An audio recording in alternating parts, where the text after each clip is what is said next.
So I did a poll on YouTube and this idea came in last, but I'm in the mood to talk about that bootyful princess of edible. What, dog? How could you do a comparison of Princess Zelda's and not include the one from Twilight Princess? She fine, brah. Bro, she's hot, but got no personality.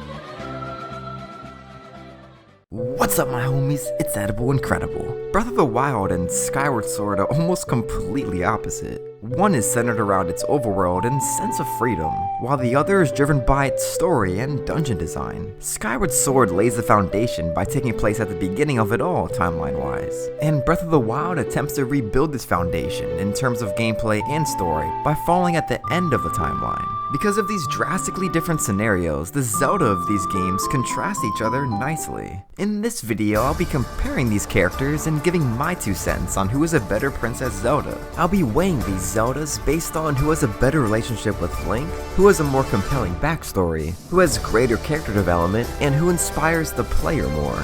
To start off, let's compare their relationship with each game's Link. In Skyward Sword, they seem to know each other for quite a while leading up to the game's events. In Breath of the Wild, they just met, well, 100 years ago that is.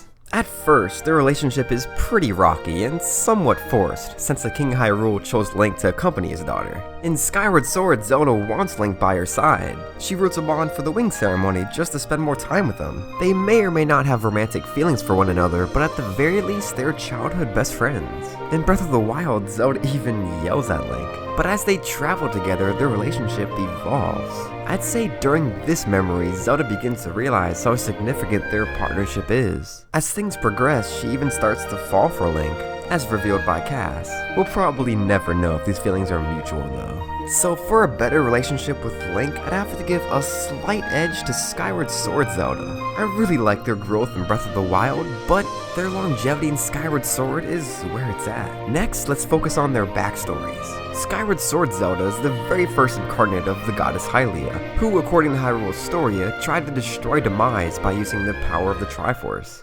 However, a goddess cannot wield its power. Thus, she decided to renounce her divinity and be reborn as a human.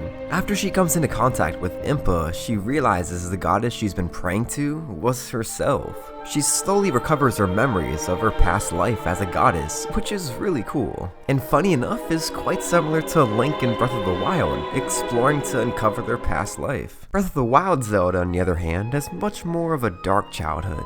Her mom died when she was little, which put extra pressure on her to succeed as a young princess. Her whole life hinged upon her ability to discover the sealing power. She didn't only want to awaken this power for her own sake, but for her friends. And once it became too late to save her friends, you see how much that affects her as she cries in Link's arms. Zelda's upbringing in Breath of the Wild is more relatable, and because of that, I'd give her the win in terms of a more interesting backstory. Better character development also goes to this Zelda. Her attitude towards the undeniable return of the Calamity changes from a snotty princess to someone that will risk anything for the people that she cares about the most. Now let's talk about which Zelda inspires the player more. In Breath of the Wild, Zelda's holding back the Calamity throughout your whole playthrough. Since the story is presented to you by the memories, it doesn't really give you a sense of urgency. Skyward Sword Zelda does give you this. You get to see how sweet and cute she is, then bam! Girahim snatches her from you and your immediate goal is to simply find her. This continues until you finally catch up to her, when she reveals she's been avoiding you so you can go through the trials of becoming a hero. She admits that she used you, but to make up for it, she enters a sleep for thousands of years just so Demise can't be resurrected. Before all this, I was happy just spending my days hanging around with you in Skyloft. I wanted that feeling to last forever. Ever since we were kids, I'd always be the one to wake you up when you slept in. But this time, when all of this is over, will you come to wake me up? In Breath of the Wild, Zelda's the one to wake Link up after a prolonged period of time to save Hyrule. In Skyward Sword, it's the opposite. So, as I'm sure you can tell, each Zelda has 2 categories won.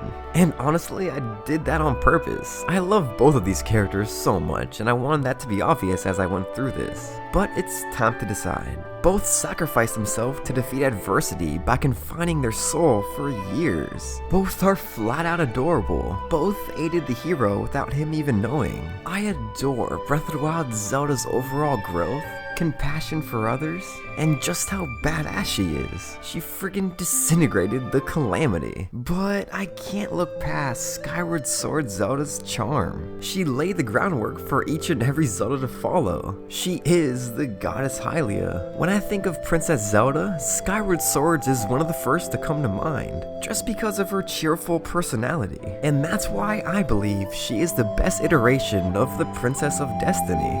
Well, I really hope you enjoyed that. It was a blast to put together. And until next time, stay hyped and incredible. Peace!